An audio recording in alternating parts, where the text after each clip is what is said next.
نے مزید فرمایا کہ رمضان کے روزے کی قضا ہم ادا کر رہے تھے، تو اگر کسی بہن کو اس دوران حیض آ جاتا ہے تو پھر کیا حکم ہوگا؟ دیکھیں، یہ روزہ تو نہیں ہوگا، یہ چھوڑ دیں، اور اس روزے کو بعد میں بہرحال رکھنا ہوگا، کیونکہ اس کی وجہ سے کوئی سابقہ زندگی کا روزہ، یعنی وہ روزہ معاف نہیں ہوتا۔ یہ تو اگر آپ ادائے رمضان بھی چل رہا ہوتا، جیسے رمضان کا مہینہ ہے اور آپ نے روزہ رکھا ہے اور حیض شروع ہو گیا، تو یہ روزہ نہیں ہوگا، اس کی بعد میں قضا ادا کرنی ہوگی۔ کیا جنابت کی حالت میں مرنے والا جہنمی ہوتا ہے؟ یہ بالکل نہیں، ایسا نہیں ہے، بلکہ بعض صحابہ کا ایسے انتقال کرنا ثابت ہے کہ وہ حالت جنابت میں غسل کا موقع نہ ملا، جہاد کے لیے تشریف لے گئے اور ان کو ملائکہ نے غسل دیا، غسیل ملائکہ کہلاتے ہیں۔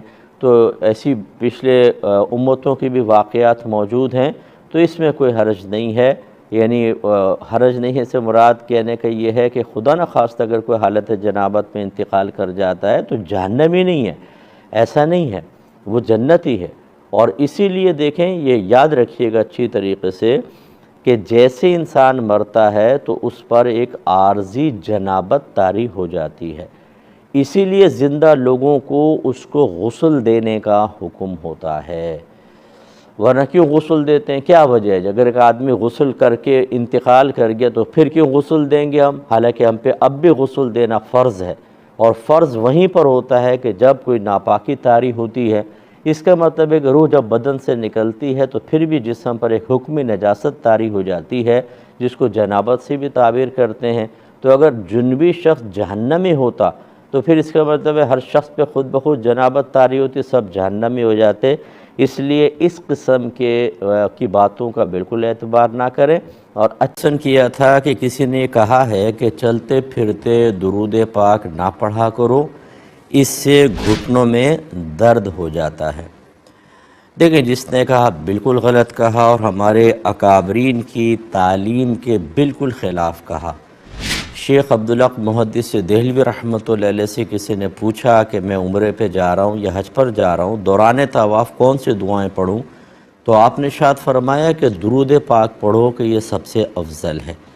تو آپ وہ طواف کی دعائیں بھی پڑھ سکتے ہیں، لیکن اس سے افضل یہ ہے کہ دوران طواف درود پاک پڑھتے رہیں، اور لازمی بات ہے کہ اس میں چل رہا ہے آدمی، تو یہ تو اکابرین کی تعلیم کے ساتھ ہے۔ اور دیگر بھی فقہا نے لکھا کہ آپ چلتے پھرتے بھی ذکر الہی کر سکتے ہیں۔ خود نبی کریم صلی اللہ علیہ وسلم سے چلتے ہوئے ذکر الہی کرنا ثابت ہے، اور درود پاک بھی ذکر الہی کی ایک صورت ہے۔ تو یہ اپنے پاس سے نتائج مرتب کر کے بیان کر دینا، یہ بالکل غلط ہوتا ہے۔ میں بارہا عرض کر چکا ہوں، سنی سنائی بات آپ آگے نہ بیان کریں، ان سے دائرۂ ادب میں رہ کر آپ پوچھئے گا کہ یہ آپ نے بات کہاں پڑھی تھی، کس نے بیان کی۔ کوئی مستند ذرائع ہو تو ٹھیک ہے، اور ایسا ہوگا نہیں، اور اگر نہیں ہے تو ان کو پیار سے سمجھائیے گا کہ ایسے باتیں نہ کریں۔ درود پاک چلتے پھرتے پڑھتے رہنا چاہیے۔ ہاں، گندی بدبودار جگہ ہو، کوئی نالے کے پاس سے گزر گئے، خراب جگہ سے، وہاں رک جائیں، ورنہ آپ پڑھتے رہیں تو انشاءاللہ اللہ کی رحمتیں بہت زیادہ آپ پر نازل ہوتی رہیں گی۔ خلاصے کلام یہ کہ جس نے کہا یہ غلط کہا ہے۔ ایک انہوں نے پوچھا کہ کیا ہم بستر پر لیٹ کر درود پاک پڑھ سکتے ہیں؟ جی بالکل، یہ بھی جائز ہے، آپ لیٹ کر بھی پڑھ سکتے ہیں۔ نبی کریم صلی اللہ علیہ وسلم لیٹے لیٹے بہت سارے ذکر الہی کیا کرتے تھے، سورتیں پڑھا کرتے تھے، لیکن فقہا نے فرمایا کہ جب لیٹ کر پڑھیں تو بہتر یہ ہے کہ اپنے گھٹنے کھڑے کر لیں، ٹھیک ہے، پھر آپ پڑھیں، اور تو انشاءاللہ بلا کراہت جائز ہوگا، اور اس میں کوئی حرج نہیں ہے۔ میں نے کویسچن کیا تھا کہ ایک شخص زندگی بھر جوا اور سٹا کھیلتا رہا، اور پھر اس کا اسی حالت میں انتقال ہوا، یعنی وہ توبہ اس کی کوئی معروف وغیرہ نہیں ہے، تو کیا اس کی مغفرت ہو سکتی ہے یا نہیں؟ دیکھیں، فقہ حنفی میں یہی اصول ہے کہ اگر کوئی حالت کفر و شرک میں مر گیا اور اس کی توبہ ظاہر نہ ہوئی تو وہ اس کی کبھی بخشش نہیں ہو سکتی ہے۔ اس کے علاوہ کوئی یعنی کفر و شرک نہ ہو، حالت ایمان میں گیا، اس کے علاوہ کتنا ہی بڑا گناہ کبیرہ کیوں نہ کیا ہو، اس کے لیے مغفرت کے امکانات باقی رہتے ہیں۔ چنانچہ کسی نے خودکشی کی یا جیسے سٹا کھیلا یا عادی زانی بھی تھا، شرابی تھا اور مر گیا، تو ہم یہ نہیں کہہ سکتے کہ چونکہ یہ ان گناہوں میں بہت بڑے بڑے گناہ کبیرہ میں مبتلا تھا لہذا ضرور جہنم میں جائے گا اور اس کی مغفرت ہو ہی نہیں سکتی۔ ہو سکتا ہے کہ اللہ تعالیٰ زندوں کی دعاؤں کی برکت سے ان کی بخشش و مغفرت فرما دے۔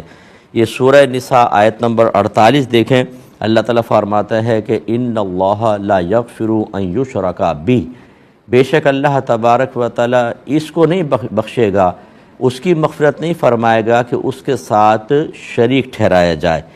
وَيَغْفِرُ مَا دُونَ ذَلِكَ لِمَن يَشَاءُ، اور اس کے علاوہ جس کے لیے چاہے گا، جو شرک سے کم گناہ ہوں گے، جس کے لیے چاہے گا اس کو بخش دے گا۔